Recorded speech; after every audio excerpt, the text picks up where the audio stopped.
Welcome everyone to this special episode on the Filipino Canadian.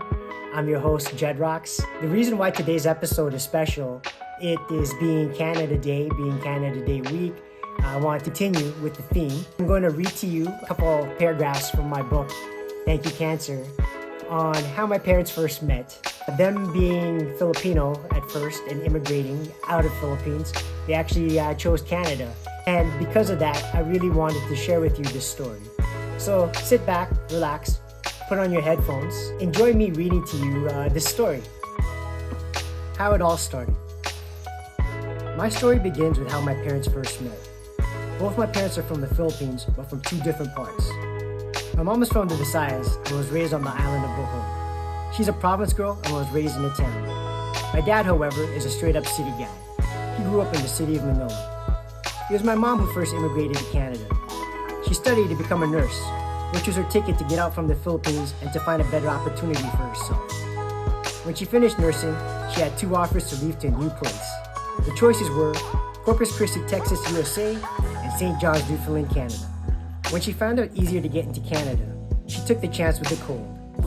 After arriving in Newfoundland, I remember her telling me she cried and wanted to go home because she wasn't accustomed to the snow yet. During that time, it was kind of impossible for her to go back and forth like you could today. She toughed it out and dealt with the unknown. She was first set up to live in a smaller apartment building that also housed more Filipinos. Apparently, nurses were really in demand at that time in that part of Canada. People from different parts of the Philippines also took the opportunity to leave and took the chance with the cold. My mom's first dialect is Bisaya, and her other roommates spoke Tagalog. On top of working on English, she also had to learn another language to communicate with her colleagues. As the months passed by, all the Filipinos living in that building really became close with each other. In fact, most people that live in that same building are still really close family friends today. That building had another Filipino lady that was sort of the resident advisor. She was more like the manager of the building and had a real liking to my mom. She told my mom that she had some single good-looking nephews that were still living in the Philippines, and my mom and another friend in my group were both single too. So she connected my mom and my tita, Auntie Aring, with two of her nephews. Remember, this was the 70s, and the only way to communicate was through regular postage mail.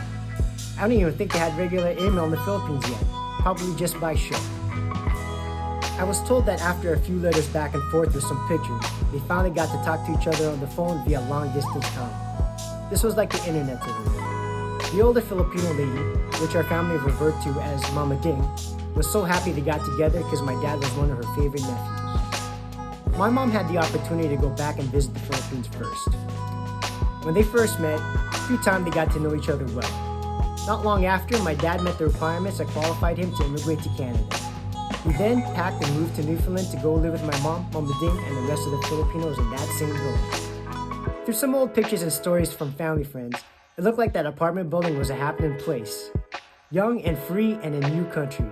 A country that gave its people freedom and the opportunity to grow and prosper.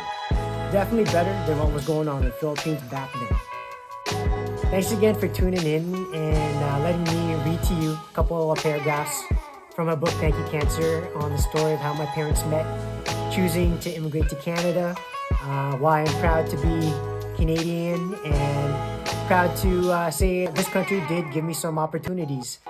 Definitely grateful for that. Also, if you did like stories like this, feel free to go to thankyoucancer.ca and grab yourself a copy of my book for more stories on my Filipino Canadian upbringing and also stories of life battling cancer as well. Also head to JedRocks.me. There you'll also find my blog, and I will give you tips on how to use your mindset to conquer anything, as I used it to conquer fighting brain cancer and still being in remission till to this day. All right, everyone. Thanks again. JedRocks. Peace.